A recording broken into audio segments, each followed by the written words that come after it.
Hi everyone, நான் தான் உங்கள் டாக்டர் ஸ்னேகா. இன்றைக்கி வந்து நான் சில ஸ்டேட்மெண்ட் சொல்வேன். அது வந்து மூட நம்பிக்கையா இல்லை அது உண்மையா அப்படின்றது வந்து எங்கள் அம்மா சொல்லுவாங்க. நம்ம வந்து வீடியோக்குள்ளே போகலாம். ஃபஸ்ட்டு வந்து இந்த மாதிரி கர்ப்பிணி பெண்கள் வந்து பப்பாளி சாப்பிடக்கூடாது அப்படின்லாம் சொல்லுவாங்கள்ல, அது உண்மையா? அதை சாப்பிட்டா வந்து இந்த மாதிரி கரு கலைஞ்சிரும் அப்படின்னு சொல்கிறாங்களா, அது உண்மையா இல்லைன்னா மூட நம்பிக்கை? இல்லை, மூட நம்பிக்கை இல்லைம்மா, அது உண்மை தான். எப்படின்னா ஏன் சொல்கிறாங்க பெரியவனா, அது ஹீட்டு.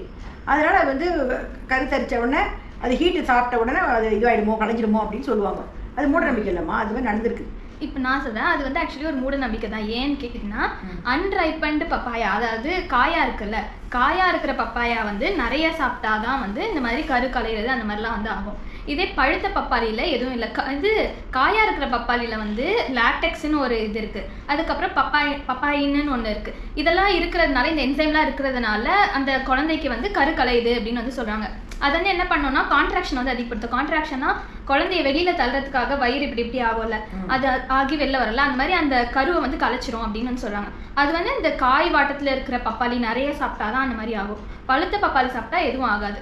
பட் அதனால நீங்கள் எதுவாக இருந்தாலும் உங்களோட இது டாக்டர் இருப்பாங்களா, மகப்பேறு மருத்துவர், அவங்கள கேட்டுட்டு நீங்கள் சாப்பிடலாம்.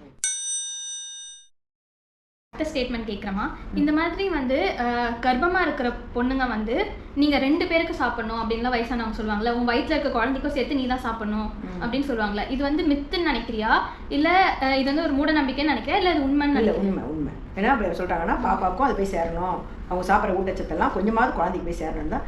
2 வேளை அவங்களுக்கு பசிக்கும், வேற வயிற்றில் பாப்பா இருக்கும்போது பசிக்கும். அது கரெக்டு தான். பட் ஆனால் என்னன்னா, ஃபர்ஸ்ட் ட்ரைமஸ்டர்னு சொல்லுவாங்க. அதாவது நம்ம 9 மாதம் இல்லை, ஃபஸ்ட்டு 3 மாதம், அடுத்த 3 மாதம், அதுக்கு அடுத்த 3 மாதம்ன்றது first trimester, second trimester, third ட்ரைமஸ்டர்னு பிரிப்பாங்க. ஃபஸ்ட் ட்ரைமஸ்டரில் வந்து என்னென்னா, இந்த மாதிரி ரொம்ப அதிகமாக வந்து சாப்பிடக்கூடாது. அவங்க வந்து எப்பயுமே சாப்பிட்ற மாதிரி அதுக்கு தேவையான உணவு தான் வந்து சாப்பிடணும். அவங்க இந்த டைமில் வந்து இவங்க பேச்சை கேட்டுட்டு டபுள் மடங்கு சாப்பிட்டாங்கன்னா என்ன ஆகுனா, கெஸ்டேஷனல் டயபெட்டிஸ்ன்னு சொல்லுவாங்க. பசிக்குமே பாப்பா, அதுதான்மா பசிக்கும் தான். ஆனால் ஃபஸ்ட் ட்ரைமஸ்டர்ன்றோம்ல, அந்த டைமில் வந்து பசிச்ச அளவுக்கு சாப்பிட்டா ஓகே தான். ஆனால் வந்து இவங்க சொல்கிறாங்கன்னு சொல்லி எக்ஸ்ட்ராவாக 2 பேருக்கு சாப்பிட்றது அப்படி பண்ணக்கூடாது. ஏன்னா அப்படி சாப்பிட்டாங்கன்னா கெஸ்டேஷனல் டயபெட்டிஸ்ன்னு சொல்லுவாங்க. அதாவது கர்ப்பிணி பெண்களுக்கு வர சுகர்னு சொல்கிறது, அது மாதிரி வந்துட்டா அது வந்து இன்னும் கஷ்டமாயிடும். அது வந்து குழந்தைக்கு நிறைய காம்ப்ளிகேஷனை கொண்டு வந்துடும். ஸோ அதனால பசிச்சா அதுக்கேற்ற மாதிரி சாப்பிட்லாம். ஆனால் இவங்க சொல்கிறாங்க அப்படின்னு சொல்லி டபுள் மடங்கு சாப்பிட்றது இந்த மாதிரி வந்து பண்ணக்கூடாது. ஓகே, நான் உங்ககிட்ட அடுத்த கேள்வி கேட்குறேம்மா.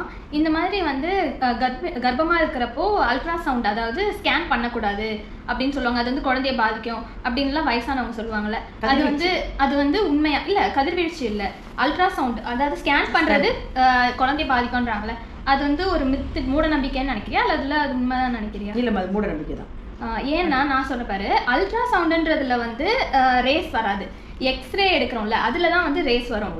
கர்ப்பமாக இருக்கும் போது எக்ஸ்ரே எடுக்கக்கூடாது, சிடி எடுக்கக்கூடாது, அந்த மாதிரி தான் சொல்லுவாங்க. அல்ட்ராசவுண்டுன்றது ஸ்கேன் தான். அந்த ஸ்கேன் வந்து ஒரு சவுண்ட் வேவ் தான். அது அந்த சவுண்ட் வேவ் வந்து பாதிக்காது. அந்த அல்ட்ராசவுண்ட் எடுத்தால் தான் குழந்தை நல்லா இருக்கா, எப்படி இருக்குது அப்படின்றத வந்து பார்க்க முடியும். இப்போ வந்து அது நார்மலான ப்ரெக்னன்சியாக தான் இருக்கா, இல்லை எக்டோபிக் ப்ரெக்னன்சின்னு சொல்லுவாங்க, அந்த மாதிரி ஏதாவது ரிஸ்க் இருக்கா, இல்லை ஒரு குழந்தை இருக்கா, 2 குழந்தை இருக்கா, குழந்தையில வந்து இந்த தொப்புள் சுற்றிக்குதுன்னு வாங்கல, அந்த மாதிரி ஏதாச்சும் தொப்புள் கொடி சுற்றிக்குதுன்னு வாங்கல, அந்த மாதிரி எதனா சுற்றி இருக்கா அப்படின்றதெல்லாம் வந்து அல்ட்ராசவுண்ட் பண்ணால் தான் பார்க்க முடியும். ஸோ வந்து அது வந்து குழந்தைய பாதிக்காது, எக்ஸ்ரே தான் பாதிக்கும். அதுவும் எக்ஸ்ரே வந்து நிறைய எடுத்தால் தான் பாதிக்கும். ஸோ அதுக்குன்னு ஒரு லெவல் இருக்குது. அந்த லிமிட்டுக்குள்ளே நம்ம எது வேணால் பண்ணலாம் ப்ரெக்னென்ட் உமனில். உங்ககிட்ட அடுத்த கேள்வி கேட்குறேம்மா. இந்த மாதிரி ப்ரெக்னெண்ட்டாக இருக்கிற பொண்ணுங்க வந்து வேலையே செய்யக்கூடாது, ஒரே இடத்துல உட்காரணும் அப்படின்னு சொல்லுவாங்க ஒரு சிலர் வந்து ப்ரெக்னெண்ட்டாக இருக்கும் போது தான் நிறைய வேலை செய்யணும் அப்படின்னு சொல்லுவாங்க. ஸோ இது 2ல் வந்து எது மூட நம்பிக்கை, இல்லை எது 2மே மூட நம்பிக்கையா, இல்லை என்ன நினைக்கிற நீ? அதில் 2மே உண்மையா? 2மே உண்மைதான். 2மே உண்மை இல்லைம்மா. அதை ஓடி வேலை செய்யணும். வேலை செஞ்சால் நார்மல் டெலிவரி வரும்னு சொல்லுவாங்க பெரியவங்க. நல்லா வேலை செய்யணும் அப்படின்னு சொல்லுவாங்க. உட்காரக்கூடாது, உட்காந்து இருக்கக்கூடாது அப்படின்னு சொல்லுவாங்க. கரெக்ட்.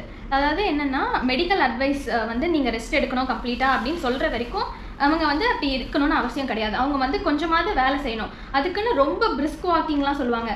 அந்த மாதிரி வந்து ஃபஸ்ட் ட்ரைமஸ்டர்லேயே பண்ணிங்கன்னா குழந்தை வந்து கலைஞ்சிரும். நான் வந்து ஹாஸ்பிட்டலில் வேலை செய்யும் போது இந்த மாதிரி ஒரு கேஸ் பார்த்துருக்கேன். இந்த மாதிரி என்னோட சொந்தக்காரங்க வந்து சொன்னாங்க, நிறைய வேலை செய்யணும், அப்போ தான் குழந்தை நார்மல் டெலிவரி ஆகும் அப்படின்னு சொல்லிட்டு.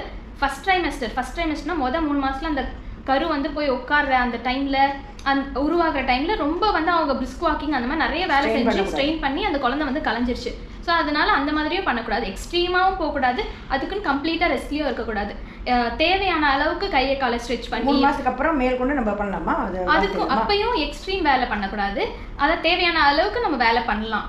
கையை காலை வந்து எக்ஸசைஸ் பண்ணலாம், வாக்கிங் போகலாம், அதுக்கப்புறம் யோகா பண்ணலாம். எல்லாமே வந்து தேவையான அளவுக்கு வந்து பண்ணால் போதும். எல்லாமே வந்து அவங்களோட மகப்பேறு மருத்துவர் இருப்பாங்கல்ல, அவங்க கிட்ட கேட்டு தெரிஞ்சுக்கணும். அவங்க உடம்புக்கு தகுந்த மாதிரி அவங்க சொல்லுவாங்க என்னென்ன பண்ணணும். அவங்க வந்து ஆக்சுவலி வாரம் செக் பண்றவங்க தான். நான் சொன்னல அந்த குழந்தை இறந்துருச்சுட்டு செக் பண்ணும்போது அவங்க டாக்டர் கிட்ட கேட்காம போயிட்டாங்க. அவங்க போயிட்டு வீட்டில் சொந்தக்காரங்க சொன்னாங்க அப்படின்னு சொல்லிட்டு பண்ணதுல கரு கலைஞ்சிருச்சு.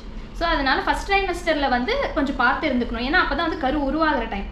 ஸோ அவ்வளோதான். அதுக்கப்புறமா வந்து சாதாரணமாக டாக்டர்கிட்ட கேட்டுட்டு வந்து எக்ஸசைஸ் பண்ணலாம், வாக்கிங் போகலாம், எல்லாம் பண்ணணும். ஆனால் செய்யணும்.